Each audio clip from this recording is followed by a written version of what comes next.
توی چه رسته‌ای داری فعالیت میکنی؟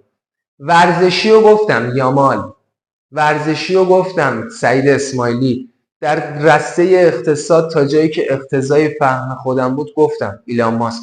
میگه مهم نیست که در چه رسته‌ای داری فعالیت میکنی.